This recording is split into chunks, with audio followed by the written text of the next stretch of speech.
नमस्कार, image news FM 103.6 को दैनिक कार्यक्रम हाम्रो नेपाल हामी नेपालीमा यहाँलाई हार्दिक स्वागत छ। कार्यक्रम हाम्रो नेपाल हामी नेपालीमा हामीले मुलुकमा भए गरेका राजनीतिक र सरकारी काम कारबाहीको चर्चा परिचर्चा गर्ने गर्छौं। सरकार नागरिकका प्रति जिम्मेवार हुनुपर्छ र राजनीतिक दलहरू पनि नागरिक प्रति उत्तरदायी हुनुपर्छ, अनि मात्रै लोकतन्त्रको सौन्दर्यता देखिन्छ। जब सरकार कमाउन लिप्त हुन्छ र दलहरू कमाउने धन्दाको खोजी गर्न थाल्छन्, त्यसपछि लोकतन्त्र समाप्त हुन्छ। हामी कहाँ लोकतन्त्रका नाममा लुट्ने काम गरिएको छ, यसका कारण लोकतन्त्रमाथि खिल्ली उडाइएको छ र लोकतन्त्र अत्यन्तै कमजोर बनेको छ। लोकतन्त्र बलियो भएका मुलुकमा कानुन बलियो हुन्छ। कानुनले लोकतन्त्रलाई र लोकतन्त्रले कानुनलाई बलियो पार्ने हो। जुन मुलुकमा कानुन बलियो छैन त्यो मुलुकमा लोकतन्त्र बलियो हुँदैन। जुन मुलुकमा लोकतन्त्र बलियो छैन त्यो मुलुकमा कानुन बलियो हुँदैन। हामी कहाँ लोकतन्त्रका नाममा र कानुनी राज्यका नाममा निकै ठुलो बदमासी गरिएको छ, बेइमानी गरिएको छ। यसैलाई अन्त्य गर्नु नेपाली समाजको सबैभन्दा ठुलो चुनौती हो। 46 पछि मुलुकमा कायपलट हुनु पर्थ्यो। दलहरूले चाहेका भए यो सानो गरिब मुलुकको आर्थिक उन्नति विश्वलाई चकित तुल्याउने गरी हुनुपर्थ्यो। विशेष गरी मुलुकका स्रोत, प्राकृतिक स्रोतको सदुपयोग गर्न सक्ने हो भने विश्वका कुनै पनि मुलुकले नेपालको अर्थतन्त्रलाई भेट्न सक्दैनन् अथवा नेपालको विकासलाई भेट्न सक्दैनन्।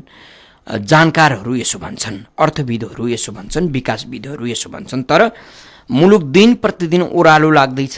जे जस्ता संरचनाहरू राणाकालीन अवस्थामा बने, जे जस्ता संरचनाहरू पञ्चायतकालीन अवस्थामा बने, तिनकै भरमा देश टेकेको छ। अरू भनेको टालटुल गर्ने अथवा निरन्तरको प्रक्रियामा भएका केही कामलाई छातीमा टाँसेर हामी यसो गऱ्यौँ र उसो गऱ्यौँ भन्ने बाहेक केही पनि भएका छैनन्। विकास हुनुपर्छ, प्रत्येक एकजना नेताको मनमा यो छ। विशेष गरी सार्वजनिक रूपमा उभिएर भाषण गर्नु पर्यो भने उसले जति विकासको चर्चा परिचर्चा अर्को व्यक्तिले गर्न सक्दैन। तर दुर्भाग्य, जब ऊ आफ्नो कार्यालय पुग्छ, आफ्नो पदमा पुग्छ, आफ्ना नातागोताका बीचमा पुग्छ, आफ्नो राजनीतिक घेराबन्दीमा पुग्छ, त्यसपछि उसले देश भुल्छ।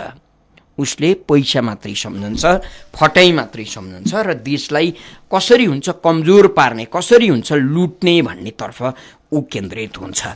नेपाली राजनीतिको मुख्य चरित्र यही हो। यो भित्र एकाध केही व्यक्तिहरू हुन सक्छन्, ती व्यक्तिहरू राजनीतिक रूपमा असफल भएका छन्। व्यक्तिगत रूपमा सफल हुनुले देशसँग धेरै ठुलो सरोकार राख्दैन, तर फेरि पनि असल र चरित्रवान मान्छेको चर्चा गरिनु भिन्न कुरा। तर उसको असल चरित्रले सिङ्गो देशलाई बाटो दिन नसक्दा फेरि पनि ऊ राजनीतिक रूपमा असफल नै दहरिन्छ। अहिले मुलुकका पुराना थुप्रै त्यस्ता संस्थाहरू, विशेष गरी सार्वजनिक संस्थाहरू बिग्री भत्किए, कतिपय समाप्त नै भए। कुनै नेताको भुँडीभित्र गए, कुनै पार्टीको कार्यालयभित्र गए। कयौँ राम्रा निजी कम्पनीहरू जो पार्टीको मुताबिक चल्न सकेनन्, जसले पार्टीलाई चन्दा दिन सकेनन्, जसले पार्टीलाई रिजाउन सकेनन्, तिनीहरू पनि ध्वस्त भए। र कयौँ त्यस्ता सार्वजनिक संस्थाहरू जो बाँचे, जो टिके, तिनीहरूलाई राजनीतिक वृत्तले फाँसीको फन्दामा झुन्डाइएको छ। फाँसीको डोरी लड्काउन मात्रै बाँकी, उसको घाँटी कस्न मात्रै बाँकी, त्यस्ता धेरै संस्थाहरू छन्। साझा प्रकाशन 100 वर्ष लामो इतिहास बोकेको प्रकाशन हो। हुन त मुलुकमा साहित्य, संस्कृति, कला, सङ्गीतको चर्चा त्यति गरिँदैन र राज्यले पनि त्यति महत्त्व राख्दैन। तर जुन देशमा यी चिजहरू हुँदैनन् त्यो देशमा सभ्यता पटक्कै पनि हुँदैन। नागरिकमा सभ्यपन देखिँदैन। देश बुझ्नका लागि अक्षरको सहारा लिनै पर्छ। समाज बुझ्न, जीवन बुझ्न पनि साहित्य, संस्कृति र धर्मको सहारा लिनै पर्छ। मान्छे जन्मदै महाविद्वान र जन्मदै महाविवेकी भएर जन्मने होइन। मान्छेले आफूलाई आफै परिमार्जित गर्दै आफूलाई सभ्य बनाउने हो। तर त्यो सभ्य बनाउने अवसर राज्यले दिने हो। राज्यमा कस्तो संस्कार छ, पठन संस्कृति कस्तो छ, त्यसका आधारमा मान्छे बनिने हो। जुन देशमा पठन संस्कृति छैन, सभ्यता संस्कृति छैन, शालीन संस्कृति छैन, त्यो देश देश जस्तो हुँदैन। हामी लगभग त्यही ठाउँमा पुगेका छौँ र त पुराना भएका थुप्रै सङ्घ संस्थाहरू ध्वस्त भए, सार्वजनिक सङ्घ संस्थाहरू। विशेष गरी महेन्द्रलाई निकै सराप्ने ठुलो जमात छ, राणाहरूलाई सराप्ने जमात छ, तर तिनै महेन्द्र र राणाहरूले निर्माण गरिदिएका भौतिक संरचनामा बसेर उनीहरूलाई सराप्नुको मजा भिन्न होला। तर फेरि पनि अब आउने इतिहासले आफूलाई कसरी सराप्छ त्यो चाहिँ हाम्रा नेताहरूले कहिल्यै सोचेनन्। साझा प्रकाशनको दुर्दशा अब भरै भोलि कहिले बन्द हुन्छ यस्ता खालका चर्चा परिचर्चा चलिरहँदा साझा प्रकाशनका महानिर्देशक डोलिन्द्र प्रसाद शर्माले केही लेखक कविहरूलाई पुष्पकमल दाहालको पार्टी कार्यालय पुर्याउनु भयो। पार्टी कार्यालयको एउटा सभाकक्ष जहाँ फुलबट्टाले सिँगारिएका छन्, मानौ यो कम्युनिस्ट पार्टीको पार्टी कार्यालय होइन, कुनै शौखिन राणा अथवा शौखिन व्यापारी अथवा शौखिन क्रूर शासकको दरबार हो भनेको जस्तो अनुभूति हुन्छ। त्यो ठाउँमा त्यहाँ बसेर पुष्पकमल दाहालले धेरै कुराहरू गरे। विशेष गरी मान्छेले सत्य कुरा अन्तिममा भए पनि बोल्छ, अझ मर्ने बेलामा सत्य कुरा कहिले ट्याक्कै बोलिदिन्छ भन्ने हामी मान्यता राख्छौँ। पुष्पकमल दाहालको अब सक्रिय राजनीतिक जीवन कति होला हामी कामना गरौँ निकै लामो होस्, तर उनले महत्त्वपूर्ण समय यसरी पानीमा बगाइदिएका छन्, यसरी ढलमा बगाइदिएका छन्, त्यसको व्याख्या गरिसाध्य छैन। दुईटै आँखामा पट्टी बाँधेर राजनीतिक झन्डाले मनमुटु मस्तिष्कलाई च्यापेर विश्लेषण गर्नु भिन्न कुरा, तर यसको माटो र देशको परिस्थितिलाई हेर्ने हो भने उनले यो मुलुकलाई के गरे, कति हदसम्मको बेइमानी गरे त्यो इतिहासमा लेखिनै पर्छ, लेखिएला। तर फेरि पनि अहिले आएर पुष्पकमल दाहाललाई ताजुब के लागेको रहेछ भने राणालाई हामी आलोचना गर्छौँ, पञ्चायतलाई आलोचना गर्छौँ, क्रूर शासक भन्छौँ, के भन्छौँ, तिनीहरूले नै गरेका विकासका संरचनाहरू अहिले हामीले लोकतन्त्रमा ध्वस्त पार्ने। अब हामीले लोकतन्त्रको मोडेलका बारेमा पुनर्विचार गर्ने हो कि लोकतन्त्रमा गरिने विकासका बारेमा बहस गर्ने हो कि भनेर लज्जा बोध गर्दै गरेको अवस्था भेटियो। लेखक कविहरूलाई अगाडि राखेर पुष्पकमल दाहालले बोलेको केही अभिव्यक्ति हामीले ल्याएका छौँ, त्यो अभिव्यक्ति तपाईँहरूका माझमा सम्प्रेषण गर्छौँ। अब एउटा बडो विचित्रको कुरा नेपालमा के भएको छ भने कयौँ राम्रा कामहरूको सुरुवात निरङ्कुशताको समयमा भयो, एकाधिकारवादमा राम्रा कुराहरूको सुरुवात भयो, लोकतन्त्रमा ती पनि भत्किए भन्ने बडो विचित्रको विडम्बना नेपालमा केही समयदेखि देखिएको छ।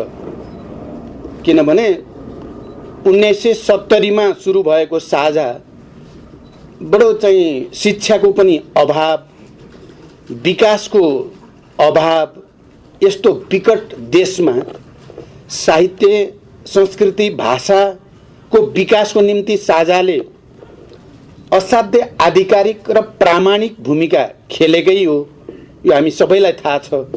तर अहिले हामी कहाँ लोकतन्त्र छ भनेका छौँ, हामी कहाँ धेरै विकास पनि भएको छ, शिक्षाको पनि विकास भएको छ, यातायातको पनि विकास भएको छ, तर फेरि यस खालका संस्थाहरू चाहिँ झन्डै झन्डै लावारिस हुने अवस्थामा पुगेका छन् भनेपछि हाम्रो विकासको मोडेल, हाम्रो लोकतन्त्रको मोडेल नै विचारणीय त छैन। किन राणाकालमा सुरु भएका राम्रा कामहरू लोकतन्त्रमा गएर ती राम्रा कामहरू चाहिँ यस्तो लावारिस हुने अवस्थामा पुगे? पञ्चायतकालमा सुरु भएका थुप्रै भौतिक संरचनाहरू निर्माण गर्ने प्रक्रिया लोकतन्त्रमा आएर चाहिँ त्यस्ता थुप्रै संस्थाहरू विकासका राष्ट्रलाई जनतालाई प्रत्यक्ष रूपले सेवा गरेका त्यस्ता साझा संस्थाहरू, खालि यो साझा प्रकाशनसँग सम्बन्धित कुरा मात्रै होइन, ती सबै किन चाहिँ अहिले जनताको सेवामा होइन व्यक्तिको सेवामा परिणत हुन पुगे, राष्ट्रको सेवामा होइन निजीको सेवामा गए भन्ने प्रश्न आफैमा सम्पूर्ण बौद्धिक जमातको अगाडि एउटा ऐतिहासिक र संवेदनशील प्रश्न बनेर खडा भएको छ जस्तो लाग्छ। मैले धेरै ठाउँमा यो कुरा भन्ने गरेको छु। हामी सबै पक्कै पनि गम्भीर हुनुपर्दछ। हामी विकासको, प्रगतिको, सभ्यताको कुन मोडेलतिर हामी जाँदैछौँ भन्ने कुराको समीक्षा त्यही गम्भीरताको साथ गर्न जरुरी छ भन्ने मलाई लाग्छ। यी अभिव्यक्ति पुष्पकमल दाहालका हुन्, जो पछिल्ला 1 दशकदेखि नेपाली राजनीतिका महानायक जस्ता देखिन्छन्। उनको कान्छी औँलाले नेपाली राजनीति घुम्यो, नेपाली राजनीति चलायमान भयो। कुनै समय यिनै दाहालले राणा र पञ्चायतको यसरी विरोध गरे कि उनीहरूको नाम र उनीहरूले सुरुवात गरेका संरचनाहरूका बारे सभ्य ढङ्गबाट बोल्नु पनि अपराध हुन्थ्यो। तर कालान्तरमा गएर अहिले आएर पीडाबोध भएको छ। यसैलाई भनिन्छ घर जलेर सिद्धिएपछि खरानीको थुप्रो अगाडि उभिएर पश्चाताप गर्नु। अहिले लगभग नेपाली राजनीतिका अगाडि यस्तै स्थिति छ। देश सिद्धिसकेको छ, देशको खरानीका अगाडि हाम्रा नेताहरूले पश्चाताप गर्न खोजिराखेका छन्, त्यो पनि सार्वजनिक रूपमा। तर फेरि ठाउँ पाउन साथ त्यही खरानी उडाएर आफ्नो दुनो सुझ्याउन चाहन्छन्। निकै महत्त्वपूर्ण कुरा पुष्पकमल दाहालले यो अभिव्यक्तिमा दिएका छन्, गरेका छन्। तपाईँले कतिको ध्यान दिनुभयो? उनले भने कयौँ राम्रा कामको सुरुवात भयो राणाकालमा र ती राम्रा काम भत्किए लोकतन्त्रमा। अब कतै लोकतन्त्र र लोकतन्त्रको विकास, लोकतन्त्रमा गरिने भौतिक विकास त विचारणीय छैन। यो गम्भीर कुरा गरेका छन् पुष्पकमल दाहालले, याद गर्नुहोस्। र फेरि उनले भने जति बेला शिक्षाको अभाव थियो, जति बेला विकासको अभाव थियो, जति बेला अन्धकार थियो, त्यो बेला उज्यालो फैलाउने कामहरू भए। साझा प्रकाशन जस्ता संस्थाहरू जन्मे। अहिले बाटो छ, शिक्षा छ, हामी चलाक भयौँ भनेका छौँ, राजनीतिक चेतनामा छौँ, तर यही बेला साझा प्रकाशन जस्ता संस्थाहरू बन्द हुँदैछन्। पञ्चायतमा राम्रा काम भए, तर अहिले तिनै राम्रा कामहरू ध्वस्त हुँदैछन्। व्यक्तिका लागि किन ती कामहरू प्रयोग गरिए? किन ती देशका लागि भएनन्? किन ती व्यक्ति केन्द्रित भए? यो अब हामीले सोच्नुपर्नेछ भनेर लज्जाबोध गर्दै अथवा आत्मसमीक्षा गर्ने प्रयास गरे तापनि पुष्पकमल दाहालले आफ्नो निर्लज्जता प्रकट गरेका छन्। यो मुलुकका संरचनाहरू ध्वस्त गर्नमा काङ्ग्रेस, एमाले र माओवादीको जति हात छ त्यति हात अन्य साना दलहरूको छैन। पाउँदा उनीहरू पनि यिनीहरूकै शैलीमा अगाडि बढ्ने हुन्। नेपाली राजनीतिको छोटो परिभाषा एउटै हो, देश सेवा होइन, व्यक्तिनिष्ठ भएर कमाउ धन्दा गर्ने र देशबाट अकुत कमाउने। यो बाहेक अर्को सोच चिन्तन छैन। यो छैन भनेर कसैले दाबी गर्छ भने भर्खरै मात्रै नेपाली काङ्ग्रेसका कतिपय जिल्लाका जिल्ला अधिवेशनहरू सम्पन्न भएका छन्। केही जिल्ला अधिवेशनहरू हुन बाँकी छन्। ती जिल्ला अधिवेशन सम्पन्न भइरहँदा महाधिवेशन प्रतिनिधि भएर चुनिनका लागि एकजना व्यक्तिले 10 देखि 20 लाख रुपियाँसम्म खर्च गर्यो। त्यो पदको सदुपयोग मात्रै केन्द्रीय सदस्य उठ्न र केन्द्रीय सदस्यहरूलाई भोटिङ गर्नका लागि उपयोग हुन्छ। त्यसपछि त्यो पदले महासमिति सदस्यले खासै माने राख्दैन। तर फेरि पनि त्यो पदप्रतिको आकर्षण र त्यो पद किन्नका लागि मान्छेले किन त्यत्रो विधि खर्च गर्यो त भन्नुको अर्थ नेपाली राजनीतिको चरित्र व्यापार हो। व्यापारमा लगानी गर्नु राम्रो हुन्छ। जुत्ता पसल खोल्नु, कपडा पसल खोल्नु, के खोल्नु, कसो गर्नु, उद्योग गर्नु, त्यो चुनौतीको विषय हो। गाह्रो छ, लगानी फस्न पनि सक्छ, लामो समय लाग्न सक्छ मुनाफा कमाउनका लागि। तर राजनीति नामको व्यापारमा पैसा हालिसकेपछि त्यो सुनिश्चित छ फाइदा। ढिलोमा 5 वर्ष लाग्ला, चाँडोमा काकताली पर्दियो भने त वर्ष दिनमा 20 लाखको 20 करोड आउँछ। यसकारण नेपाली राजनीतिले आफ्नो परिभाषालाई, आफ्नो चरित्रलाई फेरबदल गर्नुपर्छ। पुष्पकमल दाहालले मनको कुरा, तितो कुरा नागरिक अगाडि साखुल्य हुनका लागि, चोखो देखिनका लागि बोले पनि सत्य कुरा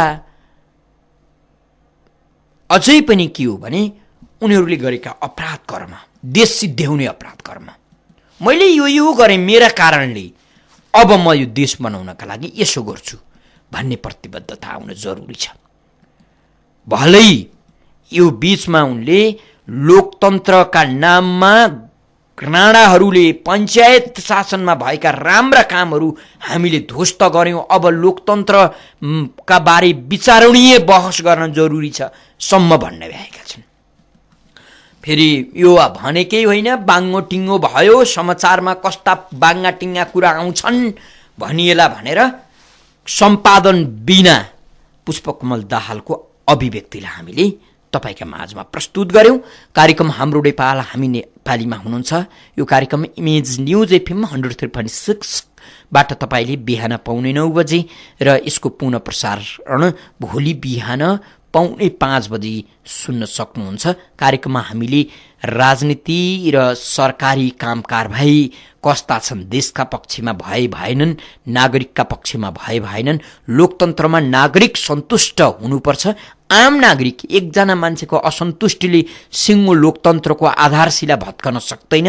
आम नागरिक, बहुसंख्यक नागरिकले लोकतन्त्रमा चित्त बुझाउनुपर्छ र लोकतन्त्रमा एकजना मान्छेले पनि खान नपाएर मर्नु हुँदैन। लोकतन्त्रमा एकजना नागरिकको सन्तानले पढ्न नपाएर खोलामा बालुवा चाल्नु हुँदैन। लोकतन्त्रमा एकैजना नागरिकले पनि उपचार नपाएर मर्नु हुँदैन।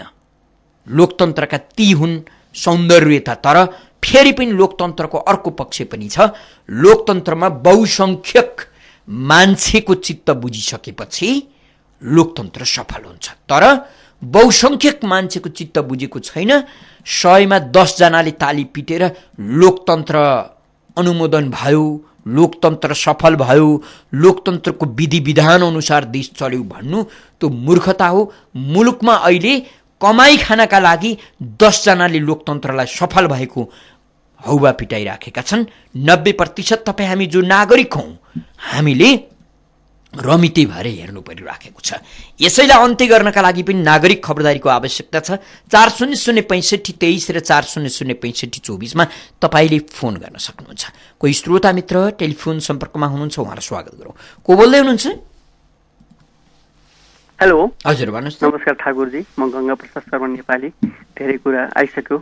यो राष्ट्रिय नीति बिना सम्माननीय प्रधानमन्त्रीको अब 1 हप्ताभित्र भारत भ्रमण हुँदैछ, जुन यति हतारमा गरिरहेछ कि संविधान सभाबाट संविधान बनेपछि नागरिक अधिकार सम्पन्न हुन्छन्, देशमा चौतर्फी विधिको शासन कायम हुन्छ, अब देश आर्थिक समृद्धितिर लाग्छ भनेकोमा संविधान जारी पछि झन् देश 20 वर्षपछि धकेलियो। अहिले पनि कालो बादल फाटेको छैन। राष्ट्रमा पञ्चशीलको सिद्धान्तमा आधारित वैदेशिक नीति बनाएकै छैन। देश समृद्धि पार्न सकिने, आत्मनिर्भर बन्न सकिने, विदेशी मुद्रा प्रतिस्थापन गर्न सकिने स्रोत जलस्रोत नै हो। प्रजातन्त्रको बिहानी 2007 सालदेखि आजसम्म भारतसँग गरिएका कोशी, गण्डकी, महाकाली, कर्णाली सम्झौता नेपाल हार्ने गरी सम्झौता गरेका छन्। अहिले भारतसँग ऊर्जा सम्बन्धी सम्झौता असमान छ, देशघातक छ। 18 वटा जलविद्युत सम्झौताको म्याद सकिएको छ, 3 मा म्याद थप गर्न पर्नेछ। भारतको नुन खाएका प्रधानमन्त्रीका पछुवा ती सम्झौता कार्यान्वयन गर्न दबाब दिँदैछन्। अहिले प्रकाशमा आएका सबै सम्झौता देशहित विपरीत छन्। यसलाई खुल्ला छलफल गरेर दुई देशका समानताको आधारमा परिमार्जन नगर्ने हो भने कोशी सम्झौताले 100 वर्ष खायो, अहिलेकाले अरू 500 वर्ष खान्छ। त्यसैले ऊर्जा सङ्कट टार्ने नाउँमा भारतबाट 200-400 मेगावाट आयात गरेर विद्युत आयात गरेर देशमा हुँदैन। भ्रष्टाचार गरेर नागरिकको लगानी निषेध गर्नुपर्छ भन्दा मितव्ययी भ्रष्टाचार रहित पारदर्शी जलस्रोत नीति बनाएर नेपाली नागरिकलाई सहभागी बनायो भने, सेयर जारी गर्ने हो भने 5-7 खरब पुँजी सङ्कलन गर्न देशभित्रै सकिन्छ। कसैको मुख ताक्नै पर्दैन। व्यापार गर्न नसके पनि आकस्मिक आन्तरिक खपत मात्र पुरा गर्ने हो भने सालिन्दा खरबौँको खनिज तेल आयात घट्छ। त्यो आयात चाहिँ त्यो बचत अन्त लगानी गर्न सकिन्छ। र निर्वाचित सरकार चिर निन्द्रामा छ, यतातिर ध्यान दिएको छैन। किन हतारमा अपारदर्शी सम्झौता गर्न लालायत छन्? योभन्दा देशघाती कदम केही हुँदैन। त्यसैले म अब यस लोकप्रिय कार्यक्रम मार्फत आग्रह गर्न चाहन्छु, तपाईँको भ्रमण भगवानले पनि रोक्न सक्ने भएन, तर होमवर्क गर्न बाँकी छ। सद्भाव भ्रमण गरेर मिठो लन्च र डिनर खाएर आउनुहोस्। केही पनि लेनदेन नगर्नुहोस्। अर्काको दान दातव्यले हाम्रो जीवन स्तर उठाउनु पर्दैन। बरु हामी भोकै बस्छौँ, अँधारेमा बस्छौँ, भोकै मर्न तयार छौँ। नमस्कार, धन्यवाद। हजुर, यहाँलाई हामी धन्यवाद दिन्छौँ। गंगा प्रसाद शर्मा नेपाली हुनुहुन्थ्यो हामीसँग कुरा गर्दै। राज्यका संयन्त्रहरू लाचार छन्, राज्य सरकार लाचार छ, राजनीतिक दलहरू लाचार छन्, तपाईँ हामी सबै लाचार छौँ। हामीसँग विवेक छैन, संवेदना छैन, हामीसँग मानवीय गुण पनि छैन भन्ने अनेकन दृष्टान्तहरू सार्वजनिक भइराखेका छन्। ती दृष्टान्तले तपाईँ हामीलाई मान्छे हुनबाट रोक्दै पनि छ। गत वैशाख 12मा महाविनाशकारी भूकम्प आयो, त्यसका प्राकम्पनले अझ ठुलो क्षति पुर्यायो। अहिले यस्ता समाचारहरू सार्वजनिक भइराखेका छन् कि भूकम्पबाट मरेका 33 शवहरू अझै पनि बेवारिसे छन्। ती शवहरू कुहिएका छन्, ती शवहरूको दाह संस्कार हुन सकेको छैन। मान्छेको नागरिकको, जुन देशको नागरिक हो त्यो देशको नागरिकका अभिभावक भेटिएनन् भने त्यसको अभिभावक स्वत सरकार हो। यो मुलुकको कार्यकारिणी पदमा बस्ने व्यक्ति हो। यो संसारको राज्य संयन्त्रको परिभाषा पनि हो र संसारको राज्य प्रणालीको एउटा अभ्यास पनि हो। आफ्नो मुलुकभित्रको जोसुकै नागरिक संसारको जुनसुकै कुनामा मरोस् अथवा जीवित अप्ठ्यारोमा परोस्, त्यसको अन्तिम उद्धार गर्ने काम उसका अभिभावकका माध्यमबाट राज्यले र अभिभावक छैनन् राज्य एक्लैले, सरकारले गर्ने हो। 33 शव केही नेपाली केही विदेशीका छन्। नेपालभित्र महाविनाशकारी भूकम्प आयो र त्यस्तो शवको, विदेशी शवको देश पत्तो लाएन भने पनि राज्यसँग केही न केही विवेक हुन्छ। एउटा मृत भएको शरीरलाई कुहाउने भन्दा पनि त्यसको अन्त्येष्टि कसरी गर्ने, त्यसका उपाय के हुन सक्छन्। सार्वजनिक रूपमा त्यस्ता व्यक्तिलाई पहिचान गर्न आउनका लागि अपिल कसरी गर्ने, यो केही पनि गरिएन। 33 शव त केही काठमाडौँ केही रसुवाका छन्, अरू शव। ती शवका बारे कम्तीमा नेपाली नागरिकले मेरो मान्छे भन्न आएनन्, अभिभावक भेटिएनन् भने पनि राज्य त तिनीहरूको अभिभावक हुन सक्छ। राज्यले विधिअनुसार आफ्नो एउटा विवेक प्रयोग गरेर उनीहरूको अन्त्येष्टि गरेर कम्तीमा मरणपछिको एउटा सभ्यता स्थापित त गरिदिन सक्छ नि। तर अहिले ती सब अस्पतालभित्र कुहिएका छन्, सडिएका छन् भन्ने कुरा आइराखेको छ र हुँदा ती शिक्षण अस्पतालमा रहेका कुहिएका सबको महामारी फैलिन्छ कि भन्ने त्रास फैलिँदो छ। यस्तो छ राज्य। यसकारण यो मुलुकको सरकार, यो मुलुकका राजनीतिक दल, मुलुकका सरकारसँग जोडिएका अनेकन किसिमका संयन्त्रहरूसँग विवेक पटक्कै पनि छैन। यसैले पनि मुलुकमा लोकतन्त्रमाथि योभन्दा ठट्टा र योभन्दा खिल्ली केही पनि होइन भनेर तपाईँ हामी भन्न सक्छौँ। टेलिफोन सम्पर्कमा कोही श्रोता हुनुहुन्छ, उहाँलाई स्वागत गरौँ। को बोल्दै हुनुहुन्छ, कहाँबाट? नमस्कार, बौद्धबाट सुरवर थापा। भन्नुहोस्। हाम्रो सरकार अभिभावक होइन, हाम्रो देशको अभिभावक भनेको त हाम्रो सरकार भन्ठाने थियो, तर विदेशी पो रहेछ।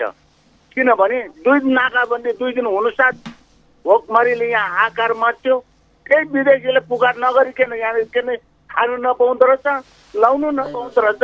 हाम्रो देशको कुन छ अभिभावक भन्ने हाम्रो देशको सरकारलाई?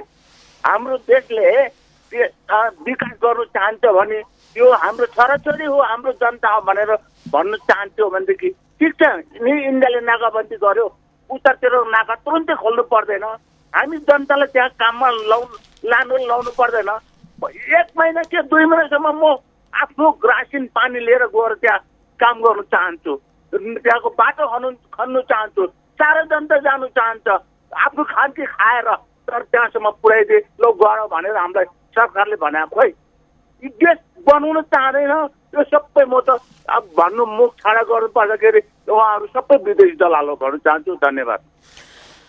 शुक्रबार थापा हुनुहुन्थ्यो। फेरि पनि टेलिफोन सम्पर्कमा अर्का कोही श्रोता हुनुहुन्छ। को बोल्दै हुनुहुन्छ? नमस्कार हजुर, म धुर्खेलदेखि लालबहादुर मगर। लालबहादुरजी भन्नुहोस्। म के भन्न चाहन्छु भने हाम्रो सम्माननीय प्रधानमन्त्री फागुन 7 गते इन्डिया भारत भ्रमण गर्दै हुनुहुन्छ। हामी नेपालको जनताको भोग भोकै मिट्न तयार, तर कुनै पनि नेपालमा हित नहुने चाहिँ सन्धि सम्झौता नगरियोस् भन्न चाहन्छु। र हामी जस्तो गरिब जनता बरु भोग भोकै मर्न र तयार हुँदै पनि त्यस्तो सम्झौता गर्यो भने आत्मघाती हुनेछ भन्ने चाहन्छु। हजुर हजुर, लालबहादुरजी हुनुहुन्थ्यो धुलीखेलबाट। फेरि पनि टेलिफोन सम्पर्कमा अर्का कोही श्रोता हुनुहुन्छ। को बोल्दै हुनुहुन्छ? बालाजीबाट ध्रुव केसीको। नमस्कार हजुर। अब हाम्रा नेताहरू यस्तै छन्, हावा चल्दाखेरि पिपलको पात यता फर्किने उता फर्किने जस्तै, न्याउरी मारी पछुतो गरेर कुनै उपलब्धि हुँदैन।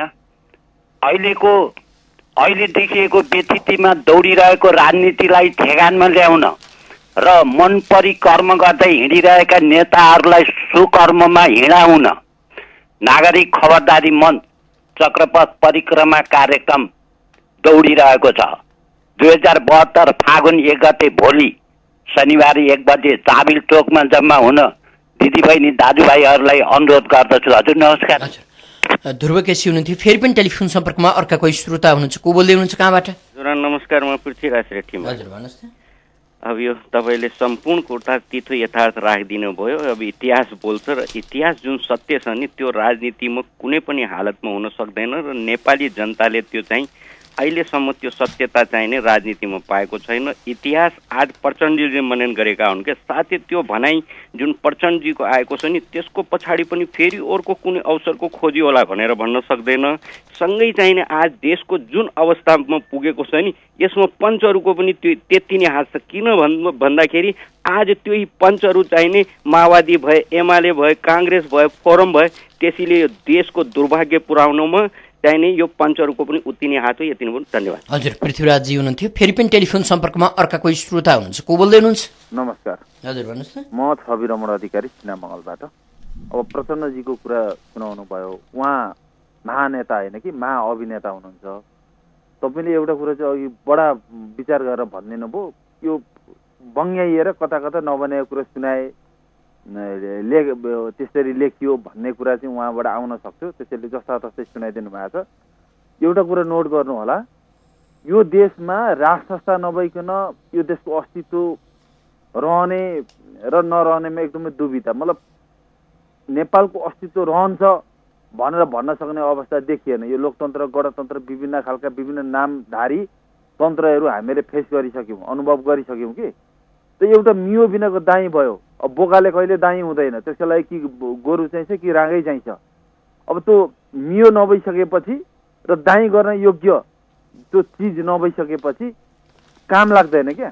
यहाँ त के भइदियो, सबै राजा, एउटा राजा फालेर हजारौँ राजा भए, एउटै पार्टीभित्र 4वटा 5वटा राजा, अनि विभिन्न नामदारी गुट बनायो, अनि त्यहाँबाट रजाइ गर्यो। तपाईँ हाम्रो पीर व्यथा सोच्ने कसले? कहिले त? हिजो मात्रै सुन्दै थिएँ आयल निगमले अझै 1 महिना जति लाग्छ अरे त्यो हाफ सिलिन्डर ग्यास पाउनलाई। 6 महिना भयो बाबा मैले एउटा सिलिन्डर पाएको छैन। यो आश देखाएर त हुँदैन नि। कुनै तन्त्र, कुनै व्यक्तिको राज चलिरहँदैन क्या। अब केही दिन पछाडि हेर्नु होला, यिनै प्रचण्डको मुखबाट यो देशमा राज संस्था नभइकन हुँदैन, हामीबाट मात्रै पार लाग्दैन, बल्ल त्यो अब पञ्चायतका कति कुराहरू राम्रा नराम्रा केलाउन थाल्नु भएछ। भोलि त्यो पनि भन्नुहुनेछ राजा चाहिन्छ, उहाँकै मुखबाट आउँछ। तपाईँ हामीले भन्दा त राजावादीको के अरे ट्याग हामीलाई कतिले लगाइहाल्छन्, तर कुनै वादी हामी नभइकन भन्दाखेरि पनि कामको आधारमा र त्यो क्षमता, अनि अर्को त्यो लिडिङ हुन्छ नि। एउटा राष्ट्रको एउटा नायकी को त? प्रचण्डलाई मान्ने कि झल्लासलाई मान्ने कि केपी ओलीलाई मान्ने कि बाबुराम भट्टराईलाई मान्ने कि? मतलब पार्टी पछि सबै म हुँ भन्ने भइदियो क्या। त्यसैले गर्दाखेरि यो अराजक भएको। आज हेर्नुहोस्, अख्तियारले स्टेटमेन्ट जारी गर्छ, संस्थागत र नीतिगत भ्रष्टाचारका कारण भ्रष्टाचार मौलायो, हामीले केही गर्न नसक्ने भयौँ, हामी कार्यकारी होइनौँ भनेर उसले भन्छ। नियन्त्रण गर्ने कसले त भन्दाखेरि तपाईँ एउटा पार्टीको त्याग भिरेर अगाडि बढ्नुभयो भने तपाईँले मान्छे मारे पनि कानुन लाग्दैन। तपाईँले अकुत सम्पत्ति, करोडौँ अरबौँ सम्पत्ति तपाईँलाई हिनामिना गरे पनि राज्यको केहीले छुँदैन। अझ त्यो मन्त्रीमण्डलले, मन्त्री परिषदले निर्णय गरेको नीतिगत भ्रष्टाचारले त यति स्वाहा पारेको छ। त्यसैले गर्दाखेरि पनि यो मियो बिनाको दाई भयो। म त भन्छु यो देशमा त एउटा सहमति पनि भएको थियो अरे योभन्दा अगाडि यिनै दलहरूमा। त बरु बेलैमा त्यो सहमतिलाई कार्यान्वयन गरिदिएर एउटा मियो ठहराइदिने, त्यसलाई एउटा संवैधानिक प्रक्रियाभित्र राखिदिने, त्यसमा जुनसुकै अनुहारको व्यक्ति भए पनि एउटा राष्ट्र संस्था जीवित भइदियो भने सायद यति के अरे अत्याचार चाहिँ हुँदैन थियो कि भन्ने मेरो पनि बुझाइ भयो। भोलि प्रचण्डले पर्सि प्रचण्डले अवश्य यो कुरा भन्नेछन्, अन्यथा मान्न हुँदैन। यहाँलाई हामी धन्यवाद दिन्छौँ। छवि रमण अधिकारी हुनुहुन्थ्यो, फेरि पनि टेलिफोन सम्पर्कमा अर्काको श्रोता हुनुहुन्छ, उहाँलाई स्वागत गरौँ। को बोल्दै हुनुहुन्छ? हजुर नमस्कार, भन्नुहोस् न। म वनस्थलीबाट नेत्रबहादुर बस्नेत हो। यो बुद्धि आइदिएको भएदेखि, देश बनाउने बुद्धि भएको भएदेखि मान्छे मार्नु पर्थ्यो र ठाकुर दाई। 18-19 मान्छेको बलिदान गर्नु पर्थ्यो र पर्दैन थियो नि। सत्तामा गएपछि विकासमा गइदिएको भएदेखि यो स्थिति आउँदैन थियो। यिनीहरूले कति मान्छे मारे। नयाँ नेपाल बनाउने भनेर राणा र शाहले चाहिँ खोल्देका उद्योग कल कारखाना संरचनाहरूलाई भत्काए। अहिले यिनीहरूले बनाए त कुनै केही बनेको छ? दुनियाँ संसारले देखिरहेको छ नि त, संसारले हेरिराखेको छ। भयभरका बन्द गरेर अहिले नेपालीका छोराछोरीलाई विदेशीको दासी बनाएको छ। यौन शोषण गरिराखेको छ विदेशीले हाम्रा छोराछोरीलाई। यिनीहरूको ध्यान छ, यिनीहरू देश जनताका लागि आएका हुन् र पैसाका लागि आएका हुन्। पैसाका लागि राजनीति गरेको। यिनीहरूलाई पैसा भन्दा अरू केही चाहिँदैन। राष्ट्रसँग सम्बन्ध छैन, जनतासँग सम्बन्ध छैन। तपाईँको त्यो गएको थियो यो तपाईँको भूकम्प भन्ने पहिले पनि गएको थियो। तपाईँ धरानमा जग्गाहरू त्यो जमिनतिर भएको थियो। त्यो बेला पनि तपाईँको 45 सालतिर त्यो थाहै नपाइकन त्यहाँ समाधान भएको थियो। नाकाबन्दी पनि भएको थियो। त्यो पनि थाहै नभइकन हामीले खै त्यो बेला म यहीँ थिएँ, थाहै पाइएन। यस्तो भोग्नै परेन। अहिले हेर्नु त कालो बजारी गरेका छन्, लुट, पुरा लुट। तपाईँ एउटा चाहिँ लड्नका लागि चाहिँ 15-20 लाख खर्च गर्छन्। त्यो पैसा कहाँबाट आउँछ? यही कालो बजारी, यही करप्सन, यही गरेर उठाएर यिनीहरूले राजनीति गरेको छ। जनतामाथि खेलबार गरेको, राष्ट्रमाथि खेलबार गरेको। देशका लागि गर्नु छ भने केही उठाउनु पर्दैन। उद्योग कल कारखाना खोलिदिने, जडीबुटी खोलिदिने, कृषिमा हेर्नु, कृषि अहिले कृषि भन्छौँ। विदेशबाट आएन भने हामी यहाँ भोकै बस्छौँ। लु एक दिन यहाँ केही आएन भने भोकै हुन्छौँ। सबै जग्गा जस्तै तपाईँको प्लानिङ गरेर हेर्नु त, कृषि योग्य जमिनहरू तहस नहस अहिले त्यो पैसा खाना कमिसनका लागि गर्दाखेरि तपाईँको भ्रष्टाचार गरेको पैसा त्यहाँ लगानी गर्ने, अनि जग्गा सबै प्लटिङ गर्ने, अनि उत्पादन केही पनि जिरोमा पुर्याउने, अनि विदेशीको चामल हामी खाने, अनि विदेशीको रेमिटेन्सले देश चलाउँछु भनेर अझै हात हल्लाएर हिँड्ने। हाम्रो मानसिकता कस्तो छ त नेताहरूको? हामी नेपालीले सम्पूर्णले किन बुझ्दैनौँ? यो कुरा बुझ्नुपर्छ नेपालीले। मैले के गर्दैछु? यहाँलाई हामी धन्यवाद दिन्छौँ। नेत्रबहादुर बस्नेत हुनुहुन्थ्यो, फेरि पनि टेलिफोन सम्पर्कमा अर्काको श्रोता हुनुहुन्छ। को बोल्दै हुनुहुन्छ? हेलो नमस्ते सर। भन्नुहोस् न। म पनि यही कुरा गर्न चाहन्छु। हाम्रो चाहिँ नि अहिले नाकाबन्दीले हामीलाई के पाठ सिकायो त? हाम्रो सरकारले चाहिँ नि नाकाबन्दीसँग चाहिँ कसरी सामना गरेर लड्ने भन्ने कुरा कस्तो पाठ सिकायो र सरकारले के सिक्नु भयो त? दलका नेताहरूले पनि के सिक्नु भयो त? अब अघोषित तरिकाले नाकाबन्दी गरिदियो, अघोषित तरिकाले अहिले नाका खोलिदिएको छ। अब यो कहिलेसम्म खोल्ने हो तर थाहा छैन। कहिलेतिर फेरि यो अब केपी ओलीज्यू गएर चाहिँ नि भारतले अराएको काम विगतको दिनदेखि नै मैले बुझ्दै आउँदाखेरि यस्तो नै भइराखेको रहेछ। नेपालमा चाहिँ प्रधानमन्त्री भइसकेपछि चाहिँ भारतमा जानुपर्ने बाध्यता त्यहाँ चाहिँ जसरी भए पनि जानै पर्ने। उसले बोलाओस् या नबोलाओस्, बोलाइसकेपछि गइसकेपछि उसले के भन्छ, उनीहरूले जे अराउँछ मन्त्रीले सरकारले काम गर्नुपर्ने स्थिति रहेछ। र पनि अहिले पनि यो सरकारले चाहिँ नि भारतमा चाहिँ नआएर अफेरी गरिबस्यो भने चाहिँ केपी ओलीज्यूलाई यो नाका चाहिँ नि नाका के रूपले नाका खोलेर चाहिँ उसलाई बोलाइराखेको छ। अब सरकार जाँदै हुनुहुन्छ, गइसकेपछि त्यहाँ गएर चाहिँ कस्तो सम्झौता गर्छ त?